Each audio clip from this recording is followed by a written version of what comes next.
what's going on? Welcome to the Fans of Wrestling Show. I'm your host, Paulie Price. Today we're going to be talking about that amazing show from AEW, and that was Revolution. So let's go ahead and break down this show.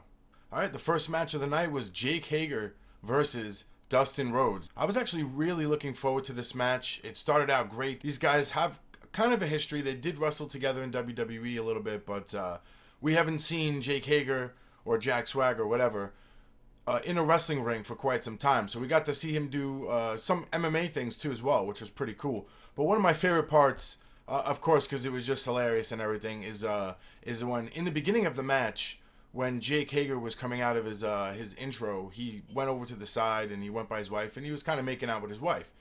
So over here you can see Jake Hager goes over to his wife. She's giving him words of encouragement. Basically tells him to break his arm. And we don't see Dustin Rhodes in this camera angle. Very good for the production value here. All of a sudden, Dustin Rhodes comes out and takes out Jake Hager. And basically goes face to face with Jake Hager's wife. And she throws a slap. And he actually blocks it. Looks like actually he's throwing a fist right there. But then he does something that I actually wasn't expected. But then I did expect, considering his history as Goldust. He starts to make out with Jake Hager's wife, which, to be honestly, when I saw that, I said to myself, "Oh man, he's gonna lose," because that's something that would piss me off to the point where I would make sure that I want to embarrass this guy inside the ring. And you can see right here, she was not happy with that. She said it was actually really disgusting. But for me, this was a really great match. Those guys put on a good show. We see Jake Hager get the win. There's, nothing you can do. Jake is a phenomenal talent. He's got an undefeated record in MMA, and I'm kind of happy that he got the win because he needed this momentum moving forward with the Inner Circle. I'm going to give this match a 4 out of 5. I thought it was really good, and it was an amazing way to start the show. All right, now we're going to move over to the Darby Allin versus Sammy Guevara match. Now, this match was a really great match. I was looking forward to this. I did want to see Darby come out with the win. We saw a lot of things happen in this match. Those two guys are phenomenal talent. And listen, Sammy's future is bright, him being in the Inner Circle. We got to see Darby Allin do the coffin drop, which was great. And Darby Allin comes out with the win. But listen, I don't think that's going to really hurt Sammy that much. We see Jake Hager come out and kind of grab Sammy Guevara because Darby Allin was going to do the skateboard to the throat, get some retribution there, so Jake was able to get him out of there in time. For me, that was a phenomenal match, and I'm going to give it a 4 out of 5 because it really was outstanding. All right, now we're going to move over to the tag division, and that was the tag champs, Hangman Adam Page with Omega versus the Young Bucks. Ridiculous match. Over the top. Before I even get to it, I'm just going to give it a 5 out of 5 now because it was ridiculous. So now we got that out of the way, so I can kind of break down the match because I didn't even want to put pictures in there or anything because you got to see that match. If you didn't see that match, pay for it, go watch it. It was a great show. The Young Bucks did an amazing job. They pretty much tried to do everything as possible. They even tried to put their friendship aside and hurt Kenny Omega and hurt Hangman Adam Page. And just all the action. There was just too much action. The match was actually like over a half hour, even though it was like a 60-minute time limit. It was a really long match. I can't sit here and remember everything that happened. I definitely advise you to watch that match. That's how good it was. I gave it a 5 out of 5 right off the bat. I mean, great job. We get to see the Hangman Adam Page and Omega retain their titles against the Young Bucks. Another loss here for the Young Bucks. Again, if you're watching me for the first time, I've said in previous videos, I'm not really a big fan of the Young Bucks, but over time I've become a fan. And this show here, I'm sold. I mean, these guys really went over the top. Just the emotion that was in that match, the crowd was ridiculous in this match. I mean, just over the top, great entertainment. I'm going to give this match, again, a 5 out of 5. Obviously, you can see that. All right, now we're going to move over to the women's division, and that was the new women's champion, and that's Nyla Rose, who beat Riho last week, is now in the champ spot and has to retain her title, and she did that against Chris Statlander. This was a pretty good match. They actually did a good show. There was a couple moments where I was like, it definitely needed a little more seasoning, but I really like what they did. I knew Nyla Rose was going to come out with the win, but just seeing her be a beast. We see her, she does her beast bomb from the second rope with that little more impact. Chris Statlander did a great job. I actually thought she was going to come out with the win. So they kind of had me there for a moment. So great job on that. I'm going to give them 4 out of 5. I thought it was a really good match. Definitely a lot better than what we've been seeing on their Dynamite shows. So I was definitely satisfied that we saw someone like Nyla Rose versus someone like Chris Statlander instead of it being like Riho and Statlander. All right, now we're going to move over to the Cody and MJF match. Now, again, I said this earlier. If you just watch it now, if you didn't see the last match, you got to watch this show. Just the emotion in this match. I mean, look at this man's face. I mean, he's got that new sick tattoo. I mean, I was actually kind of shocked that he got it on the neck so high up there. But I mean, listen, you know, that's American Badass right there. And you could see his face. He wanted to get his hands on MJF. And you know what? He did just that. He really beat the crap out of MJF. And kudos to MJF in selling. He's actually, we don't get to see him wrestle as much.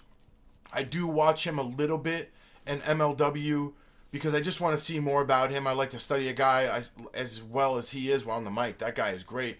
I like to see if he's just as good as wrestling. And he is, man. He really can do some extraordinary stuff with his body. He kind of reminds me of The Rock. The way The Rock would sell, you know, the stunner, or he would sell anything that anybody gave him. I'm kind of getting that vibe with him, and he did a great job. I mean, let's get into this match now, because I did get some pitches for this, because I thought this was a pretty cool segment. So this match was going on at some point where the commentary team, kudos to them, they did a great job telling the story of Cody Rhodes suffering a broken foot from his last match with Wardlow, which would make sense, especially with that moonsault off the top rope. So we see here that he removed Cody's right boot, and he actually throws it. You can see Brandy Rose over there and Arn Anderson. He throws it at them, basically like, "Heh." But that's not all he did. He started to stomp on the foot, and he started to twist the foot with his hands, and then he started to bite it. I just cannot believe that. When I saw that, I was just like, wow. That is just good storytelling right there. That made me feel for Cody. That made me even go behind Cody even more. And just a good job on MJF for just being a douchebag. I really have to say, it was an extraordinary match. You know, you can see here, Cody continued the whole match with that one boot on. And you know how hard that is and how messed up your equilibrium will be? I got to give it to him. That's extremely hard to pull off. Even just to walk, let alone finish a wrestling match in front of millions and watching, and live people watching. I mean, kudos to that. This was really a great match. You can see here, MJF got busted open from, like, it looked like from an Insaguri shot that he knocked him off to the apron, where Arn Anderson took a chair and he kept going after Wardlow because Wardlow was getting involved. There was a lot of interference here. There was a lot of times where, you know, MJF was trying to get disqualified. He was avoiding it. It really was good storytelling here. But the ending here was shocking, was when MJF pulls out the AEW diamond ring, puts it on his finger, knocks Cody in the face, puts it back in his trunk, and he kind of fell off the ropes and fell on top of Cody and gets the win. I mean, like, you know, you can look at Arn Anderson's face in the background. Everybody was shocked. I was shocked. I even told, if you didn't see the video where I spoke to my boy Chris, you can see it above here, where I did predict that Cody was going to get the win. And I was really shocked that MJF got the win. And actually, now that it happened, it made a lot of sense to me. Now this story can just continue to flourish and become something even more and head over to the next pay-per-view. So, I mean, just really great psychology in this match. I was emotionally invested. The crowd was. Great job for Paul Turner doing the referee in this job. All the referees had a hard time, and a lot of them, I know people are going to complain about the DQs and all that stuff. Listen, you know, you don't want to see a DQ. I would rather see a match go on than see a match get DQ'd of a technicality. I think that's corny. So if you want to live that world, go ahead, live that world. I love when they go base. Let them fight. And we got to see that in this pay-per-view. We people paid money to see a fight. Let them fight. Don't give me technicalities. No problems with that on this pay-per-view. So we see MJF get the win, and the crowd was definitely upset about this. For me, I'm going to give that match a 5 out of 5. It was outstanding. I mean, come on, Cody wrestling with one boot on, MJF with his face all bloody, pretty much getting his ass kicked the whole time. So that was great. We did get to see, I mean, come on, Paul Turner let him even lash MJF with his strap. I mean, like, that technically that's a DQ, but you know what? After everything he's endured, I thought he kind of deserved it. And at the end of the day, I loved how he just turned his back. It was great. I enjoyed it instead of hated it. So kudos, 5 out of 5 on this match. All right, now we're going to move over to the Orange Cassidy versus Pac match. Now, this for me was probably by far the loudest match. If it were, for me, that tag match was really good. It was super loud. But this, I mean, Orange Cassidy, this guy is just phenomenal. He's hilarious. Just his whole gimmick. I have to be honest with you. It's a new segment I'm going to start. I'm going to call it Spouse in the House. But at the time that I was watching the pay-per-view, I had asked my wife, I said, come here real quick, I want to show you something. I wanted someone who's not a wrestling fan, who doesn't really watch it, just to get her perspective. And she'd never seen Orange Cassidy a day in her life. And I just explained to her his gimmick. I just said, look, this is his gimmick. He puts his hands in his pockets. He just tries. Everything he does like mediocre. Whatever he can do, it's just his gimmick. And she saw like maybe 4 or 5 minutes into the match where they were doing the whole gimmick with the kicking, and Pac was doing the kicking back and forth, and she was laughing the whole time. She loved it, and to me that just goes to show that you don't have to be an extraordinary wrestler to get over. But I did get to see Orange Cassidy wrestle, and he is phenomenal. His speed is really good. I mean, that guy can move. And at one point, we did see him do something. It almost looked like a Superman punch. I don't know if they were trying to mock him. I kind of did see Cody do a Randy Orton pose and then put MJF on that second rope and try to do that DDT, but he stopped him. So I don't know if they were just trying to like shoot at them, but I love that. I thought that was pretty cool. And he did a good job selling that one, because that's a good move. Pac flew. This was a really entertaining match, and the outcome was Pac getting the win. I mean, he just put Orange Cassidy in a submission, and Orange he was out. Cassidy was done. He didn't even respond, and even after the bell rang, we had some interference with the Lucha Brothers that kind of helped this about. But other than that, I mean, the Pac really did a great job in he earned that win there, and I hope to see a future match between those two. Or even maybe like a tag match with the Lucha Brothers and Pac with Orange Cassidy and the Best Friends. So we might see that next week on AEW Dynamite. For me, I'm going to give this match a 4 out of 5. I thought it was super entertaining. The crowd was electric. It was great. There was a good amount of wrestling. For me, it wasn't like, oh my God, it was a great, great super match. But it definitely was one of my favorite matches of the night. All right, now we're going to move over to the main event with Le Champion, Chris Jericho, versus Jon Moxley. Now, we see here Le Champion coming out with Santana and Ortiz. We didn't see Sammy Guevara or Jake Hager in the beginning. They did come out later, but we'll get to that. But, listen, the champ came out here. He was confident. I was confident. I really thought Chris Jericho was going to be able to retain here. But, great job on this storytelling here, I got to say, because we saw so much go on. Again, I've said this before. You got to watch this pay-per-view. It was a great show. There was too much interference to the point where you can see Aubrey Edwards. She did this little thing where she did a little spin and pointed to the, you're out of here, everybody. And the crowd was in it. It was just electric. I love that. This match was great. It was back and forth. We got to see Jericho do everything that he's great at. His lion saw, the lion tamer.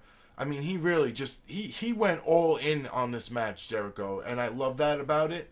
And Moxley really just took a beating. He really took a beating. Jericho put Moxley through the table with the bell still on it. He took a couple shots to the head where he was bleeding. I mean, really, Moxley took a beating in this match, and it was super entertaining. In the beginning of the match, they went right to the outside, and they were fighting. There was moments where I did like how Aubrey went out with them. And, listen, you can't disqualify them if they're outside the ring. They didn't technically bring in anything inside the ring. So I really like that. Let them fight. We didn't pay to see them, get disqualified. And it was great that they let them fight. And then she ejected everybody. Now we got a fight between the two. Then you see right here, somehow, some way, Jon Moxley pulls off the paradigm shift, but doesn't go for the cover. In fact, he gets up and removes his eye patch to reveal that his eye isn't even damaged the whole time. He was playing possum. So right there, I popped. I was like, whoa, okay, because he's been selling that even in New Japan. So I got to give it to Moxley for just sticking for his kayfabe. Amazing job on that. It added a nice twist because now, you know, listen, it's extremely hard to wrestle with one eye, let alone one part of the match, Jon Moxley poked out the other eye, and they did a whole little skit where Moxley was just like wild swinging, which I loved. I thought that was great.